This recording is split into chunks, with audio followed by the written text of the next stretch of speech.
Hi, welcome to my channel. So let's start. Roger Ebert once famously wrote in his glossary of movie terms that no good movie had ever been made since 1977 featuring a character with the first name of Cole. Inexplicably, he went on to make an exception for the decidedly not good Days of Thunder.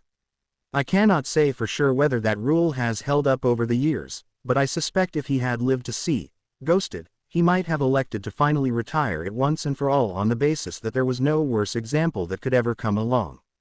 This film is so smug and self-satisfied that you can practically feel the contempt everyone involved with its production has for its audience. Our Cole, Chris Evans, is a farmer agricultural historian who is perpetually unlucky in love because he tends to get too intense too early and scares people off.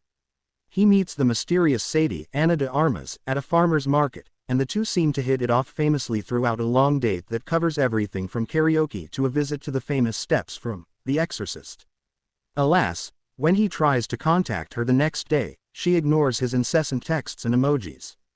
Thanks to a decidedly lame plot construct, he figures out that she is now in London, and, in what he considers to be a grand romantic gesture and not a massive red flag, he decides to fly over there and surprise her. This is supposed to be charming and not at all creepy, with even his parents, Tate Donovan and a spectacularly wasted Amy Sedaris, urging him on. After arriving, he thinks he's tracked her down but is immediately kidnapped and taken to the lair of a torturer named Borislav, Tim Blake Nelson, who believes Cole is someone known as the taxman who has crucial information that he hopes to extract via the use of murder hornets.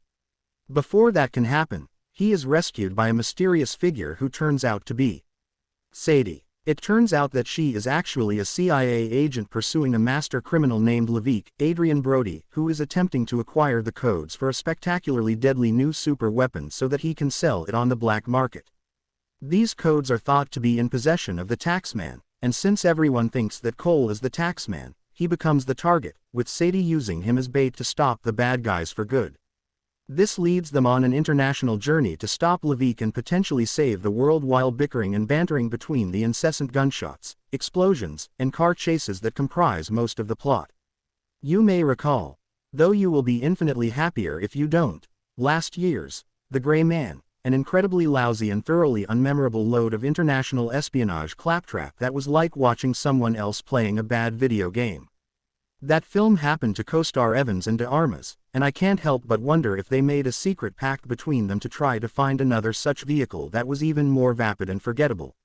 Mission accomplished. There has been a lot of talk lately about artificial intelligence programs being used to create art and the potentially disastrous repercussions that might occur as a result.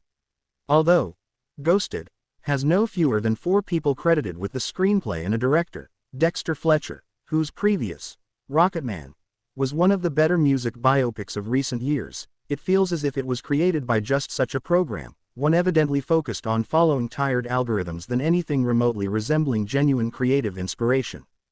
The aforementioned screenplay is little more than a half-assed rehash of True Lies, Mr. and Mrs. Smith, Night and Day, and the like that brings absolutely nothing of interest to the table. Ghosted is essentially a laundry line connecting its interchangeable action beats with tired characters, lazy plotting, and a complete lack of wit, humor, excitement, thrills, or basic coherence. Those aforementioned action sequences are certainly big and noisy, but Fletcher shoots them in such a bland, disengaged manner that he makes the Russo brothers look like the Coens in terms of stylistic flair. In what I can only assume was an effort to try to distract viewers from the formulaic proceedings, the film throws in a bunch of familiar faces in brief cameo appearances, which prove to be little more than a distraction from a movie that's pretty much a distraction all by itself. However, the worst aspect of Ghosted is the virtually non-existent chemistry between Evans and de Armas. Both are good actors and undeniably charismatic performers, but they fail to click here on any level. Watching the two struggle to strike sparks with such substandard material is genuinely painful.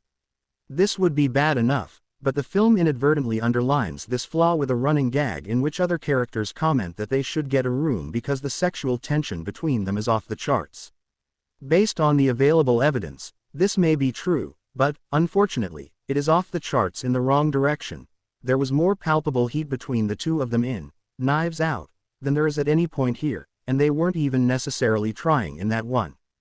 Ghosted is a tedious exercise in sheer greed and laziness that presumes if enough money and famous faces are tossed into the mix, no one will notice, or at least mind, the utter vacuousness of the enterprise.